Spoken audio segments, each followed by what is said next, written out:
receiving the Ten Commandments. Ten Commandments, you know, you don't steal, you don't murder, ideals of right and wrong that hopefully are written on most people's hearts. And to the left here we have a man from Chinese culture, Confucius. That painting is called The Recording of Precedences. He's writing down decisions so you can refer back to it. And we do that today in the legal system too, refer to similar decisions and try to make wise decisions. He liked to work out in nature. So you see the waterfalls, he's also a musician, you see a lyre, or a stringed instrument there. Behind us, this represents ancient Greece. The man standing there with his hand upturned is Socrates. They're debating the rights of the individual versus the rights of the state, something we still kind of wrestle with today. And then finally, this person here in the right in the blue is from Toulouse, France, from medieval France. And this depicts mediation. At that time, 500-600 years ago, if you had a dispute, you just fight it out. You can see his hand on the sword. He doesn't want to resort to violence. Through mediation, each side gives a little bit, each side gets a little bit, is a suitable way to make a decision. Anybody know what our Latin word lax means? We see it written in 4 places. Law. Law, exactly right. We're all under the law in a civilized society. This beautiful railing is called the bar. Some of you might be attorneys or will be. You have to go to law school and pass a pretty extensive exam called the bar exam. We borrow this terminology from the British legal system.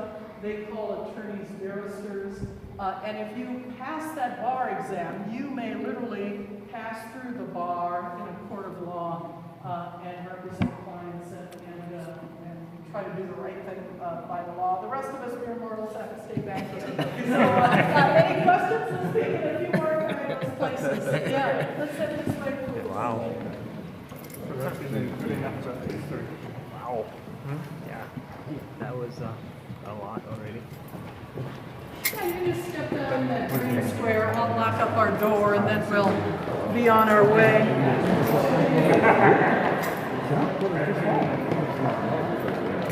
Yeah, no, but what I'm saying is that you think because it's when the beings realized that they were also connected,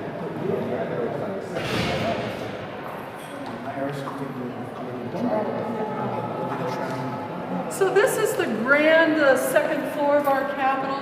All the entries to the important chambers are here: House of Representatives, Senate, Supreme Court. We see these beautiful marble pillars from around the world. From Italy, France, Africa, United States, beautiful marble to kind of depict this grand, important building. This happens to be an Italian marble with a French name. It's called Brèche Violette. You see violet, some violet hues in this marble, so it makes for a very beautiful formal space. Wonderful, let's head up to the House of Representatives gallery. We'll go to the chamber. Well, perfect. All right.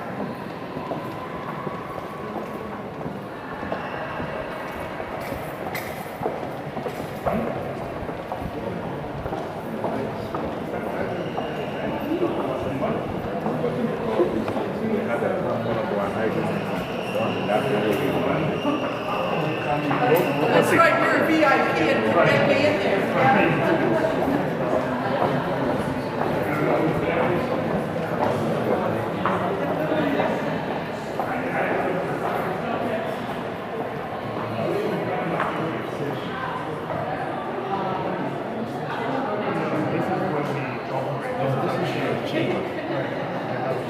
We can go upstairs if you'd like, in the gallery or not, or whatever you prefer. He's our clerk. He's the guy who makes everything happen. Yeah.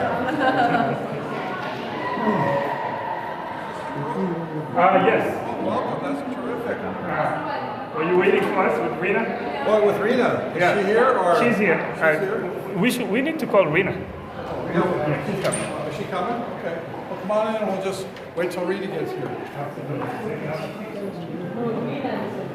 Watch out.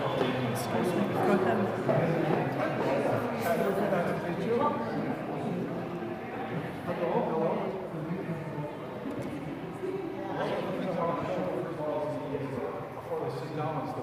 architect, just because that's kind of cool, but, I think this one is okay. Well, welcome to the Minnesota House Chamber. I don't see Rita here yet, but She will come down. She's a 360. one of the things I want to show you about this room that makes it very unique in here is that it's rounded. It's like a theater. It's the only chamber in America that's like that. They're all square, including our Senate. So one of the cool features of this room is it's an acoustically perfect room. It opened in 1905, and microphones weren't invented. So the architect, Cass Gilbert, designed this as an acoustically perfect room. What I want to do is show you that. So Representative Knorr is here, but I want you to kind of, I'm going to go to where I stand, and I want you to kind of go through here in an orderly fashion, and you know what I'm showing them today.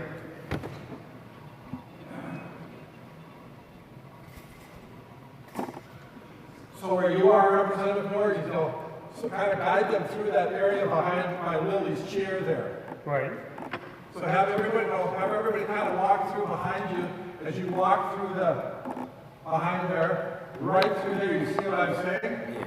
How it picks up my voice. Yes. So kind of walk kind of in an orderly fashion, everybody, so you kind of feel that. It's quite unique. You see how it amplifies. It's like a picks up microphone. my voice. Okay. Like I have a microphone, I don't. This is 100-year-old technology that in the old days before microphones were invented, people would be recognized and come to the center of the room, and their voice would amplify throughout. Now, of course, we have modern sound systems. Hi, Representative Hassan, how are you? I didn't see you there. But this is the House Chamber. We have 134 members. I don't know what you've covered so far, or... We haven't covered anything about chambers. We have, you know, maybe he can do the. Go ahead. You stopped at the... Okay. Well, we have 134 members that sit in here. We have the 12th largest legislative house in the nation. The Senate, the chamber you saw there, we have 67 members. That's the largest state senate in the nation, interestingly enough. Each of our members represents about 40,000 people. The balance of power in the House chamber here is 70 Democrats and 64 Republicans. And as Representative Hassan and Noor can tell you, the Democrats are centered on this side of the aisle, and the Republicans are centered on that side of the aisle. Up there you see the public area, our galleries that are open to the public at any time where they can come in and watch the proceedings. You can see 3 TV cameras around the room. All of our proceedings you can web stream, or they're on cable TV, or a number of options to watch everything that we do here in the chamber. We've been through some rather challenging times throughout the world with COVID and some other things, and so one of the things that we had to do in order to keep members safe is design a remote voting and a remote debate system, where we had maybe 15 members in here, the rest were throughout the state communicating over the Zoom platform, and we were able to dial them in, and they could participate in the proceedings, and their face would be on the back 86 inch screen TV back there, and it felt like they were actually in the room. And we developed a biometric voting system where there's a finger reader. When I'm directed to open the board, members would verify who they are by their unique fingerprint, and every vote they'd have to reopen the application so we knew it was that person voting. We took that charge very seriously because we don't have proxy voting. You have to vote, and we wanted to protect the integrity of a member's vote by the latest in technology and stuff. It worked very well, and I think we probably have the leading cutting-edge technology in the nation as far as operating in a remote environment. Only in the house. Exactly. We have 51 women who are in the Minnesota House. That's the highest that it's ever been.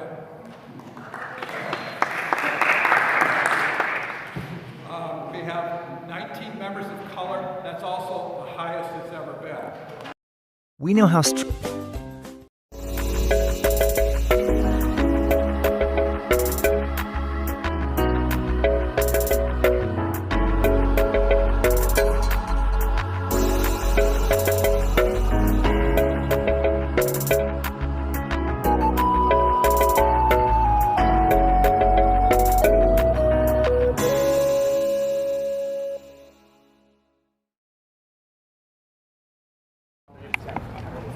What we want to get one good picture for him alone, please.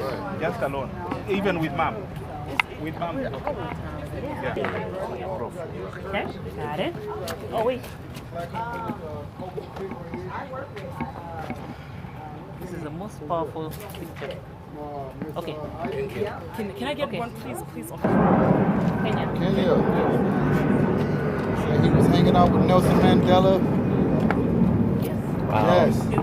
Royalty. Martin Luther King of Africa. Martin Luther King of Africa. Man, look Wow, at I like that. I like that. Yeah, you should. this.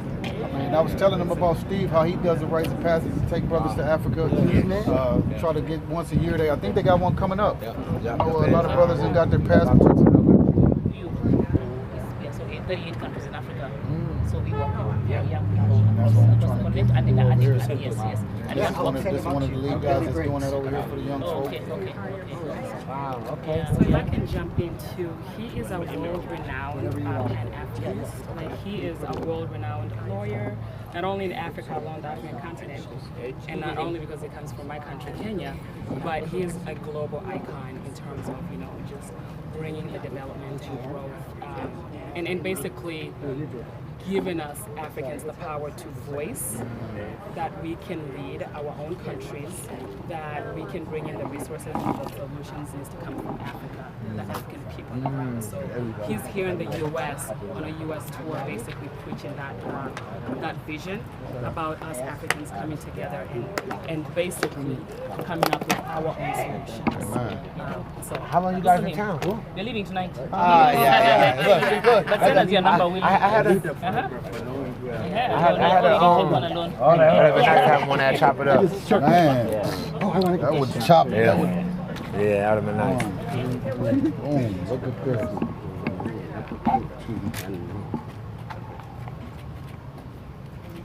Man, Yes. this is like coming to America for real. yes. He's a Martin This is the Luther King. real life coming to America. So you're probably underselling him, but he is a huge I don't icon. mean to do that. He is a huge icon for sure. He Yes. looks like a powerful king. Your phone. See how this all come together? So the last 2 days we've just been, you know, in conversation about what does that look like? What does the diaspora, you know, do? 612. Yes, we want to give you. He wants to give you something. Thank you. Support. Can we take a picture Yeah, of that, take a please? picture. So that we can. Yeah. Okay. Yeah. You guys want some water? No, I'm saying that is just a gift for Okay. you. I Just to appreciate it. appreciate. Appreciate Give it. it a gift for your Thank you, sir. work. Thank you, sir. Yes. Thank you, sir. So you he's very going much. to give a Remarks. Yes. brief remark. Can I go live? Yeah. Facebook? Oh, yes. Absolutely. Yes. You can. Let's do that. I'd like to give people a bird's eye view of what's Stand going on. over Oh, there. And meet people yeah, all he'll over. give the remarks after the NSSC, LACP? yes, remark, gives a remark. 612? Yeah, okay. We want to stand behind him. Okay, we stand behind him. 552. First of all, thank you very much, guys, for letting us to come over here from the PLO Lumumba Foundation. We are indebted because he's representing the whole of Africa. He's a great Pan-Africanist, and that's why we're actually here with you guys. So before he gives a few remarks, we would like you guys also to tell him exactly a little bit of your experience. Then he'll give a remark. Especially you, both of you, yeah. You come, yeah. That's my phone. Okay. That's my So, phone. okay, make it short, make it her, and then Yes. the auntie and that's it. Perfect. Then we go home. Perfect. Hello, I'm Angela Harrelson. I am George Floyd's aunt. And I first want to say thank you all for coming here. The community welcomes you with open arms. This past year has been an emotional roller coaster. And there's a support around the world from people all over the world, from Kenya where you're from. We appreciate it. We embrace it. We're humble about it. And I want to personally thank you for coming out here so far away to pay respect for my family. And I can see how much it means to all of you. And we're just moved by it. And I just want to say thank you. And my name is Chevelle Webb, and I am a black woman in America, and my parents migrated from Mississippi. My father fought in a segregated army in World War II and came back home and he could not vote. He's a U.S. citizen and he was not allowed to vote. They were sharecroppers. My mother would pick 300 pounds of cotton a day for 50 cents if they paid her. So they migrated up here only to find that there was more discrimination in the north, or just as much in the south. And they want us to believe that we don't have a place here, but this is our country too. We built this country, it belongs to us. And my family was impacted by, in 1973, my brother-in-law was shot in the back right eye. And his daughter was born a month later, never was able to see his child. And so as a black woman in America, I know firsthand the injustice that we experience as black people on every level. I have black sons, so this is near and dear to me. You know, I have nephews, I have 5 brothers, I have cousins, uncles, and this is, you know, could happen to any of us. And if we're silent, it'll happen again and again, and we have to start speaking out. And that's why they're mad at us. They don't want us to voice how we feel, but enough is enough. And it's been going on forever. It's Jim Crow all over again. It's the Klan all over again. And we have to stop. So I'm glad that you came and visited us here. They say Minnesota nice, but it's Minnesota ice. So don't let them fool you. So I just want you to know that, you know, our prayers are with you. I pray for you. I pray for black men in Minnesota specifically, but everywhere, because this could happen to any of us, you know. And I mean, I was beat up by a cop once in 2000 or in the 90s, and so I was going to church and he thought I was lying. It was a Friday night. So they've been getting away with murder, I mean, literally, and, you know, abuse. So we have to stop, you know, on every level. You know, wherever in your community, we have to stop it. So I'm thankful that his death is not in vain. You know, we're going to do something, and we have to speak out. If we don't, it'll continue. So God bless you all. Thank you. Thank you very much. Let me first say how saddened we are, and we humbly beseech you to accept our heartfelt condolences following the very sad demise of George Floyd at this very spot. He may be physically gone, but is now immortalized in the minds and hearts of men who seek justice. The words of Martin Luther King Jr. during the Civil Rights Movement, that injustice anywhere is injustice everywhere, is given fresh meaning and was indeed given life to man's inhumanity at this very spot, when George Floyd so very famously but painfully said, "I can't breathe." And there is a sense in which we all can't breathe. But we will breathe again. Yes. And we must breathe again.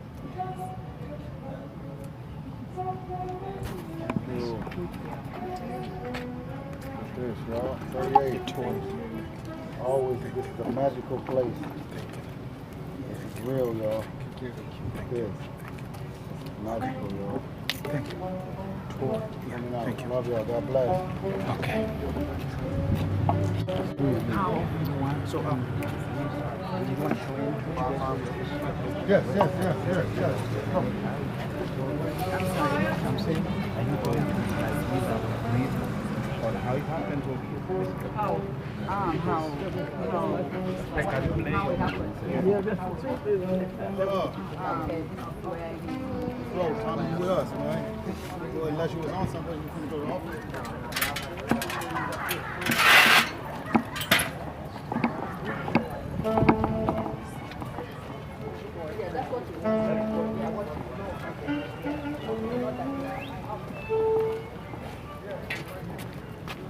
Out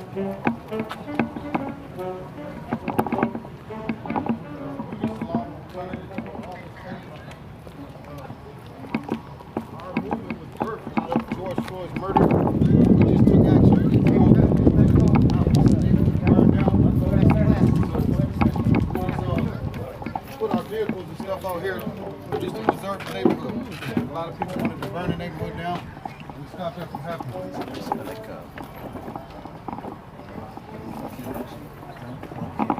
Welcome, man. This is our wall. If I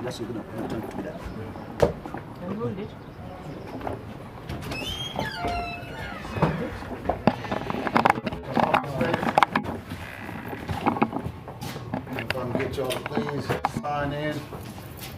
If you can, sign everybody in if you want. But this is some of the stuff we've been doing. We out here, we got one of the representatives from the NAACP in Washington, D.C.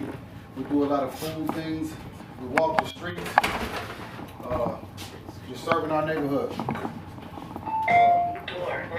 Kind of do it, but it's our schedule for the month. It's what we do, community meetings, Mondays and Wednesdays. We do a lot of outreach. Go to some of the homeless encampments, feed the homeless.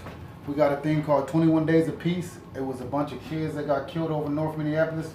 And we're just going to the hot spots where a lot of crime activity and just standing in space, feeding the community, and just being a presence.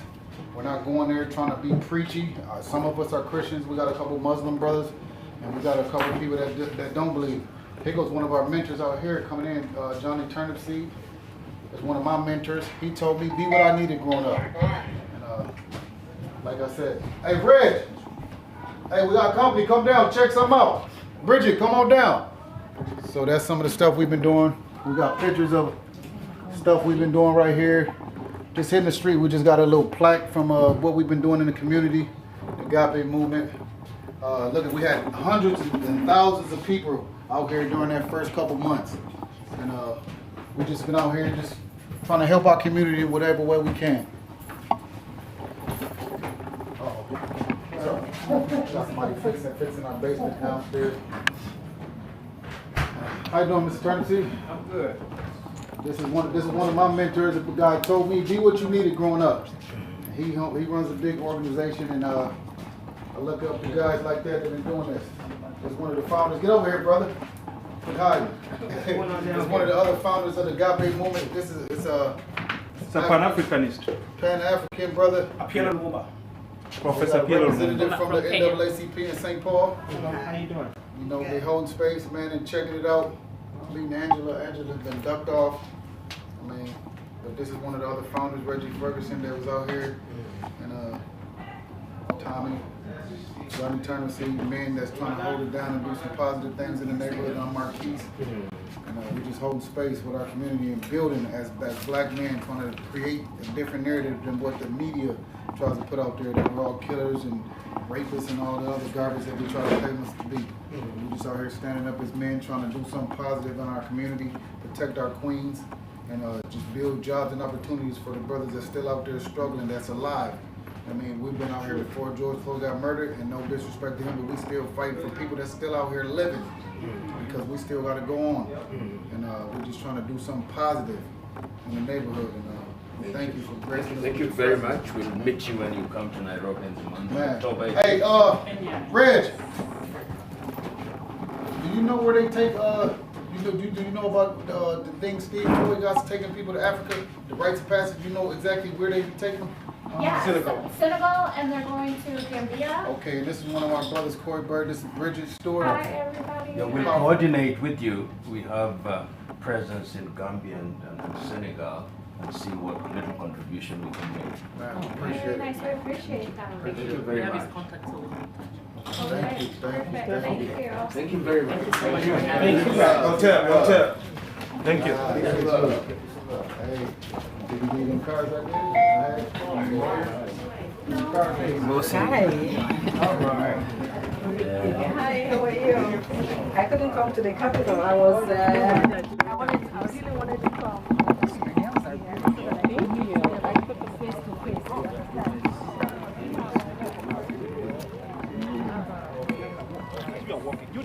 Go in front. Go in front.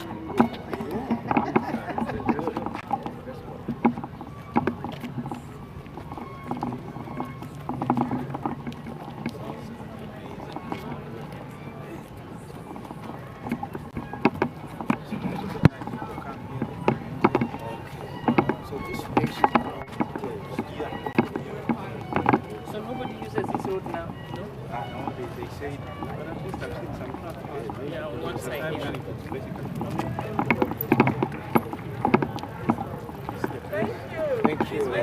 Thank you very much. Where is the house where the boy lived before the program started? Yeah, Yes, this is, yeah. But where is the house where the boy, the 17-year-old Up there. Yeah, is it this side or this side? Up. Where is the door? Up. On this side? Yeah. Yeah. We can walk this way. Let's walk this way. Yeah, let's walk that way. It's more garden here. Yeah, let's walk that way.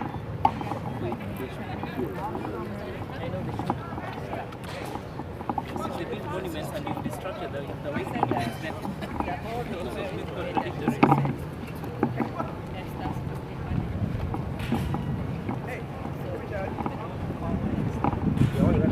That was the thing I was telling you.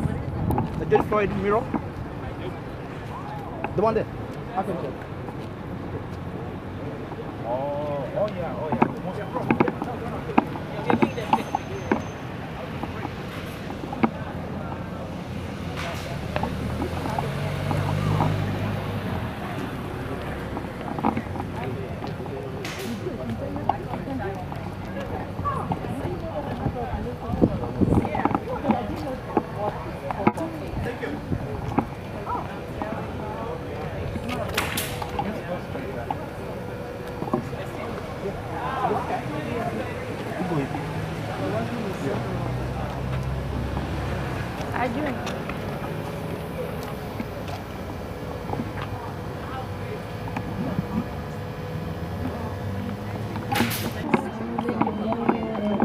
But this for me has done it like I don't need to go anywhere else. You know, like there's some significant things you do in your life, and that's it. I mean, and it's not much. Key.